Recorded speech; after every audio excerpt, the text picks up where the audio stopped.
तो श्री मात की जय, बोल जयकारा साँचे दरबार की जय।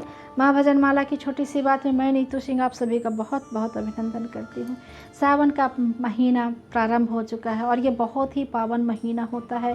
इसमें भोले बाबा की पूजा का बहुत विशेष महत्व होता है। इस महीने में पूजा पाठ हम करने वाले को जो अन्य दिनों की अपेक्षा इस सावन महीने में जो भी अभिषेक करते हैं, पूजा वंदन करते हैं, जाप करते हैं, संकीर्तन करते हैं, मानस करते हैं, उन्हें दुगना फल प्राप्त होता है। तो इसी पावन वर्ष महीने में मैं आप लोगों को एक सुंदर सी बात बताना चाहती हूँ। अगर ये उपाय इतना सुंदर है कि अगर आप लोग करेंगे तो आपके मन को शांति अवश्य प्राप्त होगी और आपका रुका हुआ कार्य भी सिद्ध होगा। ये तो मान के चलिए पहली बात है कि विश्वास से बिना कुछ नहीं होता। आपके अंदर विश्वास है तभी सब कुछ कार्य संभव हो सकता है। बगैर विश्वास के कुछ भी नहीं हो सकता है। आप चाहे 108 बेलपत्र चढ़ा दीजिए, एक बेलपत्र चढ़ा दीजिए, विश्वास एक को 108 कर देता है, अविश्वास 108 को 1 कर देता है, शून्य कर देता है। तो इसलिए सर्वप्रथम कोशिश करिए कि पहले मन में भक्ति का भाव लाइए, विश्वास लाइए कि हाँ मैं ये कार्य कर रहा हूँ तो इस कार्य से मेरे देवता प्रसन्न होंगे। मैं दूध चढ़ा रहा हूँ तो निश्चित ही भोलेनाथ मुझे 6 रोग से मुक्ति दिलाएंगे। तो इस तरह से विश्वास को रखिए। पहली बात है, सबसे बड़ी बात यही है कि विश्वास करिए और विश्वास से ही मूर्ति बोल देती है, विश्वास से ही भगवान प्रकट हो जाता है। विश्वास नहीं है तो कुछ भी नहीं है। विश्वास करिए और फिर पूजन वंदन करिए। पूजन कम से कम करिए, इसलिए कि एक दिन अगर हमको समय मिला तो हम बृहद पूजा कर दिए, दूसरे दिन जब हमको समय नहीं मिला तो हम अगरबत्ती लगा के चले गए। पूजा जितनी कम हो, पूजा उतनी ही कम करनी चाहिए। जितना हमारे पास समय है, हम सांसारिक हैं, व्यावसायिक हैं, हमारे पास उतना समय नहीं उपलब्ध है, तो हम अपने समय की निर्धारित पूजा करें ताकि उतना नियम हम हमेशा कर सकें। ऐसा नहीं कि आज हमने वीडियो देख लिया, उसमें बहुत सुंदर अभिषेक बताया है, साल में एक बार कर दिए या महीने में एक बार कर दिए, फिर उसके बाद कभी किए ही नहीं। अगर आपके पास समय नहीं है तो आप एक अगरबत्ती विश्वास से जला के खड़े हो जाइए। अगरबत्ती बहुत लोगों के मन में ये आता है कि उसमें बांस रहता है तो नहीं जलाना चाहिए, तो ये भी अच्छी बात है। पर्यावरण के अनुसार भी उसमें प्रभाव पड़ता है और भी ये भी है कि बांस है उसमें तो नहीं जलाना चाहिए, धूप बत्ती जलाना चाहिए। तो आप जो भी दीप धूप जो भी जलाते हैं तो आप विश्वास से अगर खड़े हो जाएंगे तो आपको संपूर्ण अभिषेक का फल मिलेगा, बेलपत्र का अभिषेक मिलेगा, समी का फल मिलेगा, जो भी है। मैं तो यही मानती हूँ कि सबसे बड़ा विश्वास है। भगवान ये नहीं कहता है कि तुम मुझे 108 बेलपत्र चढ़ा दो और फिर जाके उधर कुछ भी गलत काम कर दो, मैं तुम्हारे ऊपर प्रसन्न हो जाऊंगा। नहीं, ऐसा कभी नहीं हो सकता है। विश्वास ही सबसे बड़ी ताकत है। विश्वास करेंगे तो सब कुछ होगा, विश्वास नहीं है तो कुछ भी नहीं होगा। किसी की भी पूजा को हंसिए नहीं, उपहास मत करिए।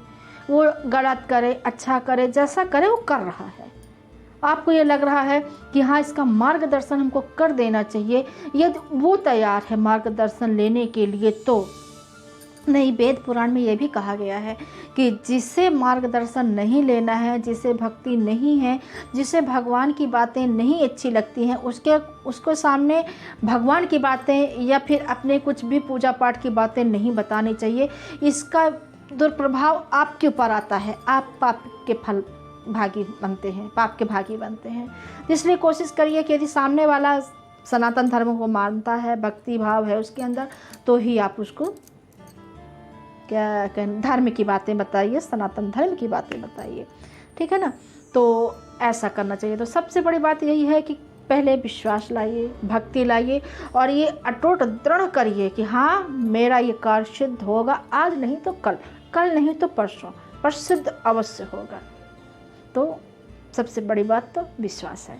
तो मैं आप लोगों को एक छोटा सा उपाय बताना चाहती हूँ और ये उपाय ये है कि जब आप शंकर जी का, जैसे अब सावन का महीना लग चुका है और घर घर मंदिर मंदिर जगह जगह शंकर जी के अभिषेक हो रहे हैं। बहुत से लोग पूरे महीने का अनुष्ठान करते हैं कि हम पूरे महीने शंकर जी का अभिषेक करेंगे। बहुत लोग सोमवार करते हैं, बहुत लोग मंगलवार को करते हैं, बहुत लोग शनिवार का अनुष्ठान कर देते हैं, प्रदोष का अनुष्ठान कर देते हैं। तो आप जो भी करना चाहते हैं वो मन में संकल्प कर लीजिए और फिर ये उपाय करिए, आपको अवश्य फल मिलेगा। चावल होता है, चावल को 108 दाने गिन लीजिए। चावल टूटा हुआ बिल्कुल भी ना रहे। थोड़ा सा परिश्रम होता लगता है और ध्यानपूर्वक उसे गिनिए। उसको चावल को एक एक देखिए कि ये चावल कहीं से आगे पीछे से टूटा हुआ तो नहीं है। तो चावल टूटा हुआ ना रहे। चावल के लिए यदि आप बासमती चावल का इस्तेमाल करेंगे तो आपको बहुत सहूलियत हो जाएगी। विष्णु भर का चावल बिल्कुल मत लीजिएगा, उसमें आपको बहुत दिक्कत होगी।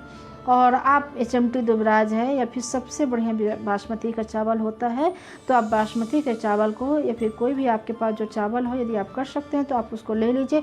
108 चावल के दाने के लीजिए, बिल्कुल भी टूटे हुए ना हो। और चना की दाल ले लीजिए, उसे भी 108 बार गिन लीजिए, वो भी आगे से पीछे से अगल बगल से कहीं से भी टूटी ना हो। और चना की दाल में आप देखिएगा छोटी सी नोक, जैसे पत्ती में नोक बनी रहती है, ऐसे चना की दाल में छोटी सी नोक बनी रहती है। यदि वो नोक सहित चना की दाल मिल जाती है तो बहुत अच्छा है, अति उत्तम है। तो यदि आपको वो मिल जाए तो वैसा ले लीजिए, नहीं मिलता है तो कोशिश करिए कि चना की दाल कहीं से भी टूटी ना हो। 108 चना की दाल ले लीजिए। फिर जब आप पूजन करते हैं, अभिषेक करते हैं, तो आप अपनी प्रार्थना भगवान के सामने रखिए। जिस भी संकट से आप उस समय जूझ रहे हैं उनके सामने पहले खुद प्रार्थना करिए। धूप दीप सब चीज़ कर लीजिए, भोग वोग सब लगा लीजिए।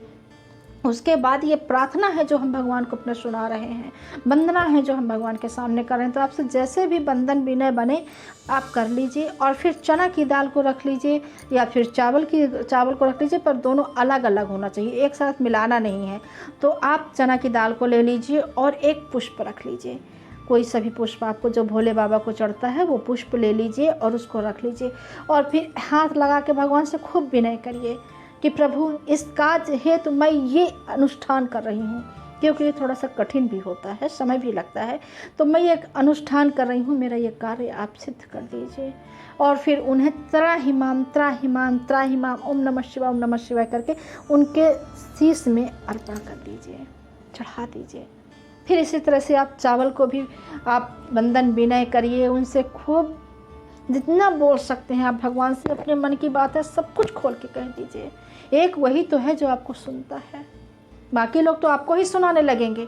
अगर आप उनसे कुछ अपने कष्ट को बोलते हैं तो वो आपको उल्टा सुनाने लगेंगे कि अरे तुम क्या बोलते हो, हमारे पास इतने कष्ट तकलीफ है। एक परमात्मा ही है जो आपको सुनता है और आपको समझता है। तो आप उससे कभी संकोच मत करिए। आपके मन में जो भी है आप उससे कहिए और वो आपको सुनेगा और आपकी पीड़ा अवश्य दूर करेगा। तो इसी तरह से आप चावल को भी अर्पित करिए। ये उपाय आपके लिए बहुत सुखद फल देगा, अवश्य मानिए, विश्वास के साथ ये करिए। श्रावण माह पूरा करिए, या फिर जो भी आपको कोई दिन रखना है जो आप विशेष एक दिन मानते हैं कि मैं इस दिन करूँगा या करूँगी, उस दिन आप रख लीजिए और ये अनुष्ठान करिए, आपको फल अवश्य प्राप्त होगा। बोलिए भोले बाबा महाराज की जय, उज्जैन महाराज की जय, संतोषी माता।